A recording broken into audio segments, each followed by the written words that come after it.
The Christian in Complete Armour, Volume 3, page 170. Hope and Diligence in the Smallest Service. God sets some men on high places of the earth and appoints them to exciting challenges. But he orders others to pitch their tents on lower ground and not be ashamed of their assignment, no matter how inferior it seems. Now, to encourage every Christian to be faithful in his particular place, God has made promises which apply to them all. And his promises are like the beams of the sun. They shine as freely through the window of the poor man's cottage as through the prince's palace. God's promises strengthen our hands and hearts against the discouragement that is most likely to weaken us in his service. They support and guard us against the furious opposition of an angry world. I will not fail thee, nor forsake thee.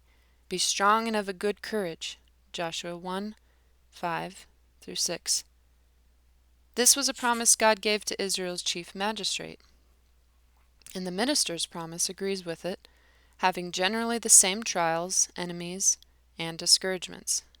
Go ye therefore, and teach all nations, and lo, I am with you alway, even unto the end of the world. Matthew 28:19-20.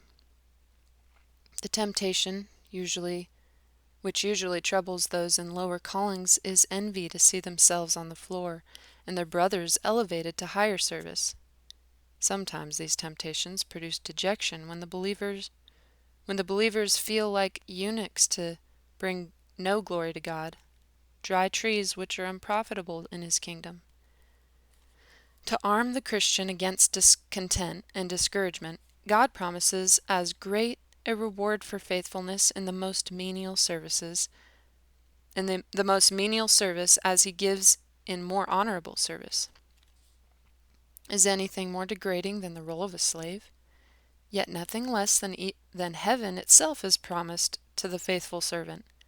Whatsoever ye do, do it heartily, as to the Lord, and not unto men, knowing that of the Lord ye shall receive the reward of the inheritance, for ye serve the Lord Christ. Colossians 3:23-24. God honors the poor man's drudgery in divine service because he serves the Lord Christ. It is as if the Lord had said to him, Be not out of love with your coarse work, my child. Though your employment now is not the same as that of one in higher office, yet your acceptation is the same, and so shall your reward also be. Where hope is raised, the Christian cannot help but take sweet satisfaction from it. Jacob served in hope and expected his reward from a better master than Laban. This made him faithful to an unfaithful man. Joseph would not wrong his master, though his mistress urged him to.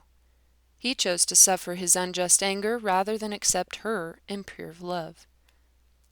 The evidence of this grace in a servant is better security for his faithfulness than $1,000 bond.